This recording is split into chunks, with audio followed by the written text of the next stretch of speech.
Hello friends, today I want to answer the question, can you depreciate vacation rental property? Well, by the end of this video, you're going to understand how depreciation works for vacation rental properties and how you can use it to your advantage to save thousands of dollars every single year. Have you ever wondered if your vacation rental property can reduce and lower your tax burden year after year? Have you ever wondered about what parts of the property can be depreciated and how to calculate that? One of the reasons real estate is such a great investment strategy isn't necessarily always because of the income and appreciation, but it's also because of the tax benefits you can receive as an investor. So stick around as I break down the numbers and help you maximize your tax savings by first helping you understand depreciation and passive and non-passive losses. Next, I'll explain criteria for non-passive losses. And finally, I'll cover the benefits of non-passive losses as it applies to vacation rental properties. If you're ready, let's go.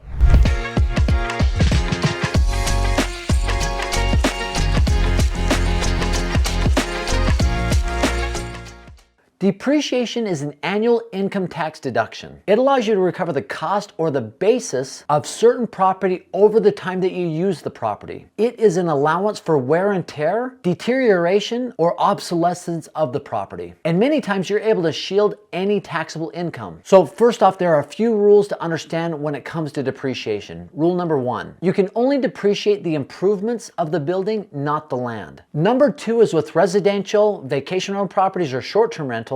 You can depreciate these generally over a time period of 27.5 years. And you can depreciate 3.6% of the improvement value per year. And with vacation rental properties, short-term rentals, there are some much larger tax benefits that are at play that I'll explain. But before we really dive into that, we've got to understand what passive and non-passive losses are. First off, let's start with the very basic, what is a loss? And when we're talking about that, we're talking about a capital loss. So with the basic understanding, there's capital gains, there's capital losses.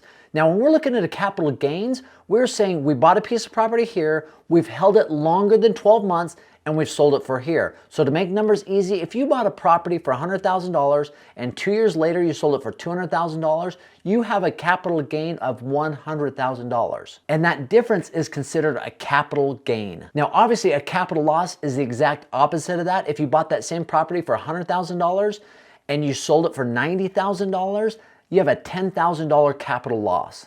So now that we have that basic understanding, let's talk about those non-passive and passive losses. A passive loss may be claimed by a rental property owner or based on their proportional share of ownership. Passive losses can be written off only against passive gains. And passive losses can include the following: the loss from a sale of a passive property, or if expenses exceed income, meaning that the cost of that property was greater than the income that came in from that property. Now, the IRS states there are two types of passive activities. Number 1, business or trade activities in which the taxpayer does not materially participate during that tax year. Number 2 is rental activities, unless the taxpayer is a real estate professional. If we combine all of our properties, we can find out if there's a passive loss. So let's say you had one property that lost $10,000 in a year, but you had another property that made $5,000. So combined, the passive loss is only $5,000. Now let's look at non-passive losses. Simply defined, non-passive losses are any losses that can't be classified as passive. It includes such things as active income, wages,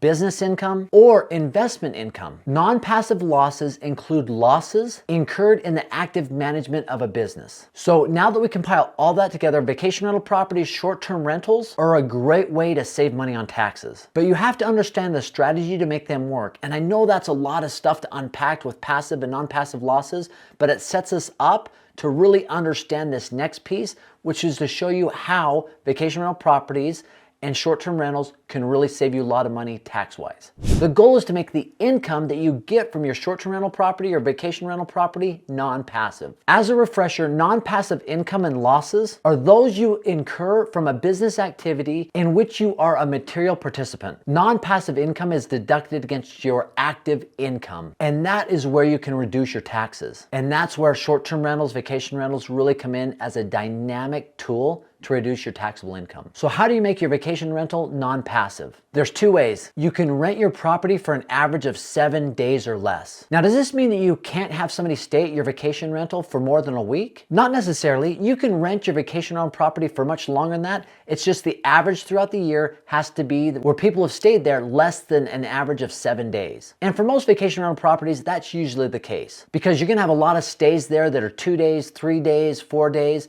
You might only have a few that are more than 7 days. So that's probably the easiest one to hit. Number two, and in the event that 7 days isn't your preference, a second provision allows you to rent your property for 30 days or less as long as you don't offer substantial services. Now understand, these are not held lightly if you offer substantial services. This essentially requires you to run a hospitality business, and the IRS can really scrutinize this. So you either meet the 7 days or less on average that people stay at your property, or the 30 days or less to make your vacation rental, short-term rental non-passive. For most of us, we usually fall under that category of 7 days or less. Now the big question is, can that vacation rental property or short-term rental offset your ordinary income? Because if it can, that is an absolute game changer for most of us out there. And the short answer is yes. By renting out your property for an average of 7 days or less, you can offset ordinary income. But there are common mistakes that people make sometimes, so let's talk about those. And here are some mistakes that people can make that will put their short-term rental or vacation rental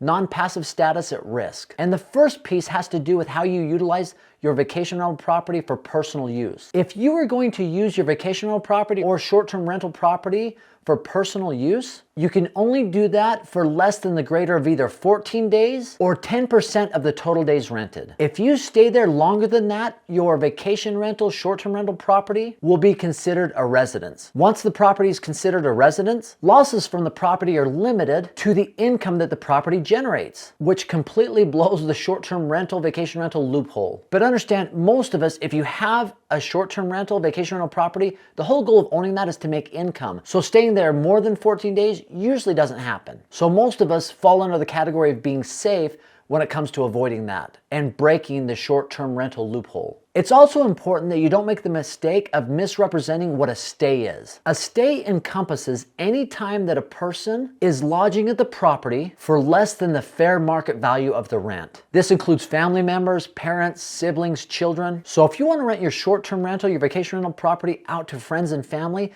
and they're not paying the market rent or substantially below that, you could potentially risk losing non-passive status for your tax year. Now, these are ways that I've seen short-term rental, vacation rental properties benefits owners when it comes to depreciating taxes or saving even substantially more on taxes, but I'd be interested in any feedback that you've had about the tax benefits that you've seen with your vacation rental property. And as always, just for stopping by, I've got a free gift for you. It's aaronsfreetraining.com. Just click on that link. It is a short-term rental calculator where you input the price, all the income, the expenses, and it'll actually spit out for you whether that property is a good deal or not. And it's 100% free, no obligation. And once again, thanks for stopping by. Have an amazing day.